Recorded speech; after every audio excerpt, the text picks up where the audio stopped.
नमस्कार आम अच्छी पहुंचुଛୁ जगतसिंहपुर जिला केरेकरा ग्राम जो बाबा गोरखनाथ बाबा महिमा विषय में जाना आसतु सीधा सड़क पूजकों को पचारि बुझा आजिकार जो महाशिवरात्रि जागर पर लक्षाधिक श्रद्धालुओं भिड़ बाबा दर्शन चली बाबा रीतिकांति भोग भी चली आसतु सीधा सड़क आम सहित पूजक अच्छे पूजकों पचारि बुझा पूजक कौन कहते भगवान कौन रीतिनीति रही आसतु सीधा सड़क पूजक पचारि बुझा बाबा गोरखनाथ जो पूजक अच्छा गोलेक्ष बिहारी दास सहित सीधा सड़क आम कथा बुझा कौन रोचे भगवान नीतिकांति केमी महादीप कौ समय उठब केमती कौन व्यवस्था रही मुझे प्रभु पूजक श्री गोलक बिहारी दास आज प्रभुंर जागर यात्रा आज रविवार राति भोरू 4टा समय प्रभु आग मार्जना है रेख है 6टा सुधा खेचड़ी भोग है प्रभु पाखे मंगला आरती है तापर आस्ते आस्ते 7टा बेलू भक्त मान भिड़ जोर है भोगराग सब भक्त मैंने कले गोटाए ठाकुर भोगर नीति है गोटाए घंटा पहड़ पर मध्याह्न 2टा बेलू पहड़ खोलला संध्या आरती 5टा 5:30 भितर है बर्तमान प्रभु दीप उठो महादीप उठब 10टा 10 भितर उठब आउ अच्छी 12 मास 13 पर्व अच्छी प्रभुंर जो अग्नि उत्सव गला अग्नि पूर्णिमा दिन अग्नि जले प्रभु जन्मदिन से दिन बहुत खाया पीया है तापर हूँ अक्षी तृतीया जो अक्षी बोटी चले से प्रभु यज्ञ है 8 दिन यज्ञ है अक्षी तृतीया दिन आरंभ 10वीं दिन पुण्याहुति है एमती 12 मास 13 पर्व अच्छी झूलन यात्रा अच्छी सब विभिन्न पर्वपराणी अच्छी आग मुख्य पर्व है प्रभुंर यज्ञ तापर जो अग्नि उत्सव है प्रभु जन्मदिन ये मेन दीटा हूँ बेसी बड़ पर्व प्रभु आम बापा आजा आम के आसते कहीं कहींपर गोटे खापु भाया था जन सिद्ध पुरुष जोग करुले जोग कला भितर सी जो आम जो अखंड ध्वनि जाऊँगी बाबा घी काटा गंजे पकई यज्ञ करुले आम गाँव जन लोक ना गोखे साहू सी आसी देखला जे बाबा यज्ञ कर बाबा कहला बाबा मोटे गोरु अच्छी गाईटे आम ना तू जा गाई तो घर थब ये आनी गंजे फंजे पकेवा ध्वनि करवा गाई थब घर थब संजे गोटे न पाइबू आसबनी से गला गाईटा घरे था से सब संजे गोटे गंजे फंजे आइले भोग कले तापर न आइला को प्रभु ना छोट हुकाटे प्रभु हो जाती मैंने देवता करना ये जोग कर चली जाती जमी आप उत्तर प्रदेश गोरखपुर सेमती आम ओडिशा जगतसिंह जिले ये गोटे धाम हाँ बाबा जो अखंड ध्वनि जाऊँगी से ध्वनि जो भस्म बाहर विभूति कहते से विभूति पाइला माने जमी साप कामुड़ था से लोक निश्चय भल हम झिटपिटी जो से लोक से नथब से मंदिर भितर झिटपिटी बोबेब सचतिया कहते यहाँ आप शुणिपारे मुझे शुणिपारे से लोकटा भल हो चलो बुलब आप पेसेंट देखिए जानीपारे प्रभुंर महात्मा केते महात्मा निहाती अच्छी प्रभुंर महात्मा अच्छी श्रद्धालुंर भिड़ जमी आपण ये गोटे कथा मत सीधा साल कहे जे प्रभुंर पाखरे आज केते श्रद्धालु आसी केते श्रद्धालु आसी आज सकाळ ठाऊ बर्तमान राति 9टा जाए लोक 30,000-40,000 खंडे मुख्य प्रसाद भगवान हूँ गाधा जो प्रसाद है अन्न खीरी खेचेड़ी डालमा बेसर तरकारी है लोक पाँच से भल हो जाऊँगी जी न आसी पार्छ तलू टे विभूति मटी नहीं पाई दौर तो जमी विषय तो साप काम था से भल हो विश्वास मूलक आज्ञा आम गोरखनाथ पीठरे बर्तमान जड़े भक्त को पचारि बुझा भगवान गोरखनाथ प्रति कौन अनुभूति रही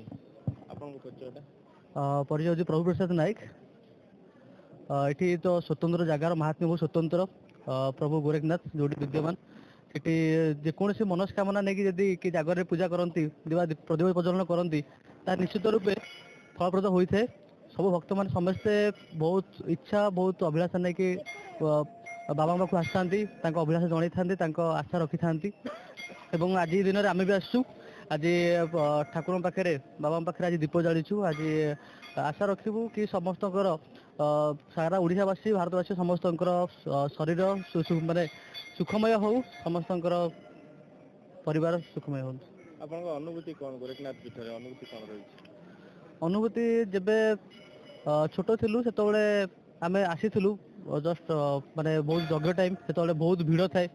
ସେ ଟାଇମ୍ରେ ଠାକୁରଙ୍କ ଦର୍ଶନ କରି ହେଲାନି। ସେତେବେଳେ କହିଲୁ ଆମେ ବାହାରେ ଏଇଠି ବାହାରେ ଅପେକ୍ଷା କରିଥାଉ କୋଉଠି ଦର୍ଶନ କରିବୁ। ତ ସେଭଳିଆ ଗୋଟେ ଅନୁଭୂତି ହେଲା କି ଗୋଟେ ନାଗସାପ ଏଠି ଠାକୁରଙ୍କ ପଛପଟେ ବାହାରିଲେ, ସେଠି ସମସ୍ତେ ଆସିଲେ, ସେଠି ଭଗବାନ ଦର୍ଶନ ଦେଲେ।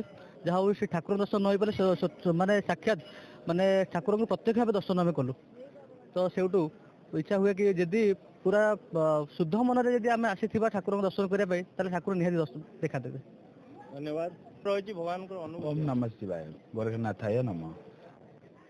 ଏବେ ଆମ ଘର ଏଇ ଜଗତସିଂହପୁର। ଆଜ୍ଞା ଠାକୁରଙ୍କ ବିଷୟରେ କ'ଣ କହିବି, ଠାକୁରଙ୍କ ବିଷୟରେ କିଛି କହିବାକୁ ମୋ ପାଖରେ ଭାଷା ହିଁ ନାହିଁ। ଠାକୁରଙ୍କର ବହୁତ ମହିମା, ଠାକୁରଙ୍କର ବହୁତ ମହିମା। ଠାକୁରଙ୍କ ଘରେ ମୁଁ ଏଠି ଛୋଟବେଳୁ ହିଁ ଠାକୁରଙ୍କ ସାଙ୍ଗରେ ଜଡ଼ିତ, ଛୋଟବେଳୁ ହିଁ ଠାକୁରଙ୍କ ପୀଠକୁ ଆସେ। କିଛି ଅଲୌକିକ ଘଟଣା କିଛି ଅଲୌକିକ ଘଟଣା ମୋର ମନେ ଅଛି, ଏଇ ଯଜ୍ଞ ଟାଇମ୍ରେ ମୁଁ ଛୋଟ ହେଇଥିଲି। ମୋର ଆମ ଗାଁ ପାଖରୁ ସବୁ ଆସନ୍ତି ଯଜ୍ଞକୁ, ମୋର ଯଜ୍ଞକୁ ଆସିବାକୁ ବହୁତ ଇଚ୍ଛା। ମୁଁ ଏମିତି ଛୋଟ ପିଲା ତ ଘରେ କାହାକୁ ପଠାନ୍ତି ନାହିଁ। ତେଣୁକରି ମୁଁ ଆଉ ମୋ ଦାଦା ପୁଅ 2 ଭାଇ ଆମେ ଥରେ ଆସିବୁ ବୋଲି 2 ଜଣ ବାହାରିଲୁ ସାଙ୍ଗ ହେଇକି। ତ ଘରେ ମନା କଲେ, ହଁ ନାଇଁରେ ଆମେ ଏମିତି ଘରେ ରିକ୍ୱେଷ୍ଟ କଲା ପରେ ଛାଡ଼ିଲେ। ଆସିଲା ପରେ ଆମେ ଆରାମରେ ଆସିଲୁ, ଠାକୁରଙ୍କୁ ଦର୍ଶନ କଲୁ। ଏଠି ଯଜ୍ଞରେ ବି ରାତିରେ ଏଠି ରହିଲୁ, ତାପରେ ଆରାମରେ ଗଲୁ। ତାପରେ ଆଉ ଯେତେବେଳେ ଆସିଲେ ଏଠି ଆହୁରି ସର୍ପାଘାତ ରୋଗ ଏଠି ଭଲ ହୁଏ, ଯେଉଁମାନଙ୍କୁ ସାପ କାମୁଡ଼ିଥାଏ। ବହୁତ ଅନୁଭୂତି ଠାକୁରଙ୍କର। ବାବାଙ୍କ ଅନୁଭୂତି କ'ଣ କହିବି, ବାବାଙ୍କ ଉପରେ ବିଶ୍ୱାସ ସବୁବେଳେ ରୁହେ। ମୁଁ ଯାହା ବି ମାଗିଛି ଆଉ ଯାହାଟା ବି ଯେତେବେଳେ ଡାକିଛି ଶୁଣନ୍ତି ସବୁବେଳେ।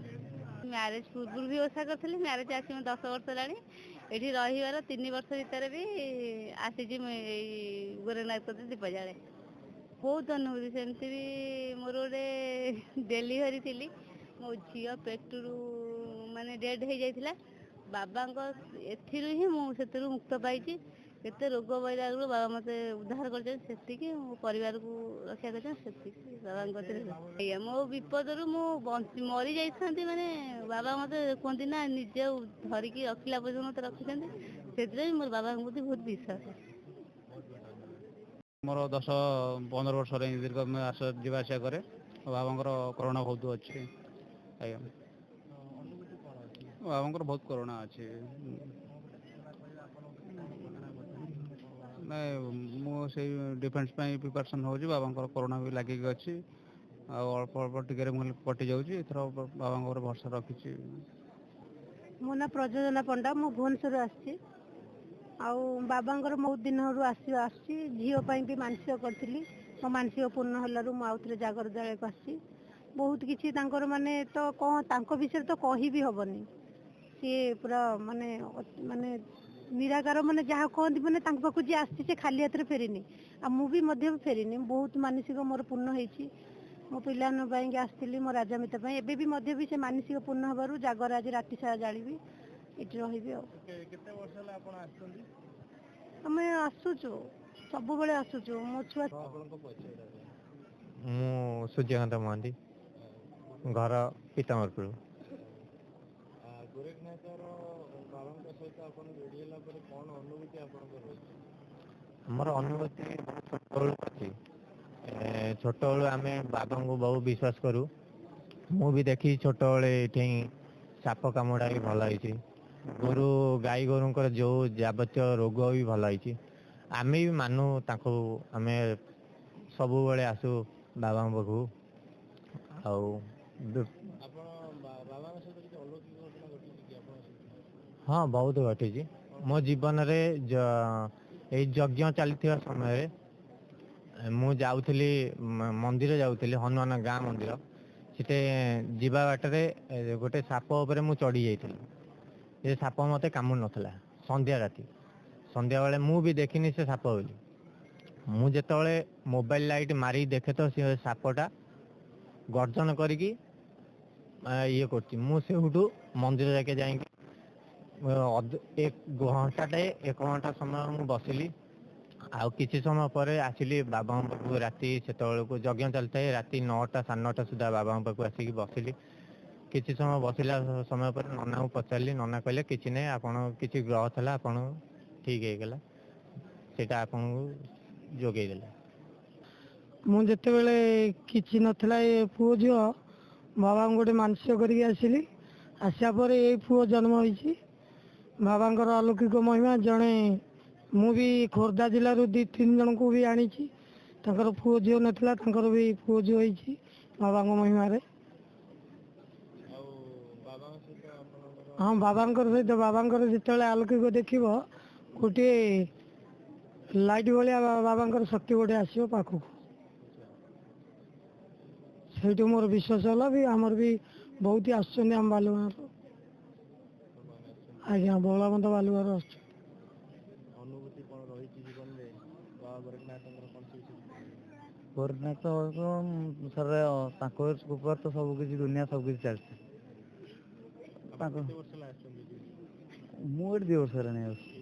ଆଗରୁ ମୁଁ ଭୁବନେଶ୍ୱରରେ ଯାଉଥିଲି, ତ ଏଠି ମୋ ଟ୍ରାନ୍ସଫର ହେଇଯାଇଛି ମୁଁ ଏପଟୁ ପଳେଇ ଆସିଥିଲି ଆଉ। ଜୟ ବାବା ଗୋରେଖନାଥ। ମହେନ୍ଦ୍ର ରାଉତ, ଘର ସିଠାଳ, ଆଉ ଜିଲ୍ଲା କଟକ। ବାବାଙ୍କର ତ ଅଶେଷ ମହିମା। ବାବାଙ୍କୁ ଆମେ ଦୀର୍ଘ 20 ବର୍ଷ ହେଲା ଆମର ମ୍ୟାରେଜ୍ ହେଲାଣି। ଏଇ ଫେବୃଆରୀ 25ରେ ଆମର 20 ବର୍ଷ ପୂରିବ। ଆମେ 2 ଜଣ ପ୍ରତ୍ୟେକ ବର୍ଷ ବର୍ଷେ ବି ବନ୍ଦ କରିନୁ ବାବାଙ୍କ ପାଖକୁ ଆସୁଛୁ। ସବୁଦିନ ମହାଦୀପ ଉଠି ସାରିଲେ ଆମେ ଯାଉ। ଯେତେ ରାତି ହେଉ, ବର୍ଷା ହେଉ, ଝଡ଼ ତୋଫାନ ଯାହା ବି ହେଇଛି ଆମେ ଆସିଛୁ ଆଉ ବାବାଙ୍କ ପାଖରୁ ଯାଇଛୁ। ଅନୁଭୂତି କ'ଣ? ଅନୁଭୂତି ଅନେକ ଆଜ୍ଞା। ଗୋଟିଏ ଅନୁଭୂତି କହୁଛନ୍ତି ମୋର ପ୍ରଥମେ ଟିକେ ପିଲାପିଲି ପ୍ରୋବ୍ଲେମ୍ ରହିଥିବାରୁ ମୁଁ ଆସିଥିଲି ପ୍ରଭୁଙ୍କ ପାଖକୁ। ପ୍ରଭୁଙ୍କ ପାଖକୁ ଆସିଲା ପରେ ମୋର ଗୋଟେ ପୁତ୍ର ସନ୍ତାନ ହେଇଥିଲା। ସେ ପୁତ୍ରକୁ ଆସି ହେଲାଣି 19 ବର୍ଷ। ପୁନଃ ନାଁ ମାନଗୋବିନ୍ଦ ରାଉତ। ସେ ପ୍ରଭୁଙ୍କ ପୁତ୍ର। ମୋର ପୁତ୍ର ବି ମୁଁ କେବେ କହିନି, ଏହା ସତ୍ୟ କହୁଛି ଠାକୁରଙ୍କ ପାଖରେ। ଯେବେ ବି ହେଇଛି ମୁଁ ସବୁବେଳେ କୁହେ ସେ ହେଉଛି ପ୍ରଭୁଙ୍କ ପୁତ୍ର। ମୋ ନାଁ ସ୍ମାରକ ମହାନ୍ତି, ମୋ ଘର କେରକେରା, ଗୋରେଖନାଥ ମନ୍ଦିର ପାଖରେ। ମୁଁ ଆସିବା ତ ମନ୍ଦିର ପାଖାପାଖି ହେଇଯିବ 4-5 ବର୍ଷ ଉପରେ। ଆଉ ବଡ଼ ଭାଇମାନେ ଅଛନ୍ତି, ସେମାନେ ବହୁତ ପୁରୁଣା, ଯେ 20-30 ବର୍ଷ ହେଲା ବଜେଇଲେଣି ଘଣ୍ଟ। ମୁଁ ଅଜୟ କୁମାର ସ୍ୱାଇଁ। ଏଠିକି ମୁଁ 15 ବର୍ଷ ହେଲାଣି ଆସୁଛି ଆଉ ଗୋରେଖନାଥକୁ। ଆସିକିନି ଭଗବାନଙ୍କର ମହାଦୀପ ଉଠିଲା ପର୍ଯ୍ୟନ୍ତ ଆମେ ରହୁ। ଭଗବାନଙ୍କର ସବୁ ପୂଜା ଅର୍ଚ୍ଚନାକୁ ଭକ୍ତିର ସହିତ ଆମେ ପାଳନ କରୁ। ମହାନ୍ତି, ଘର କେରକେରା।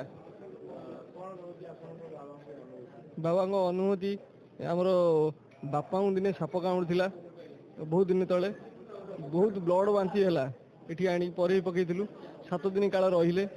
ଏମିତିକି ମାନେ କହିଲେ ନ ସରେ, ମାନେ ଏମିତିକି ବହୁତ ଲୋକ କହିଛନ୍ତି ମେଡ଼ିକାଲ ନେଇଯାଅ, ଇଏ ନେଇଯାଅ, ସେ ନେଇଯାଅ, ଏଇଠି ରଖନି। କିନ୍ତୁ ପ୍ରଭୁଙ୍କ ଦୟାରୁ ଆମେ ଏଇଠି 7 ଦିନ କାଳ ପଡ଼ି ରହିଲୁ। ପଡ଼ି ରହିକିରି ବାପାଙ୍କର ସାପ ବିଷ ପାଣି ହେଇଗଲା। କିନ୍ତୁ ଏଇ ବିଭୂତି ଖାଇକି ଭଲ ହେଇ ଏଇଠି 7 ଦିନ କାଳ ରହିକିରି ଏଠି ସମସ୍ତେ ସବୁ ଲୋକମାନେ କହୁଥାନ୍ତି ମେଡ଼ିକାଲ ନେଇଯାଅ, କିନ୍ତୁ ଆମେ ନେଲୁନି। ବିଶ୍ୱାସ ସହକାରେ ରହି ଏଠି ପଡ଼ି ରହିକିରି ବାବା ଭଲ ହେଇକିରି ଘରକୁ ଫେରିଲୁ।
जगतसिंहपुर गोरखनाथ पीठर कैमेरा पर्सन आशीष राय मृत्युंजय पंडा ओडिशा वॉइस।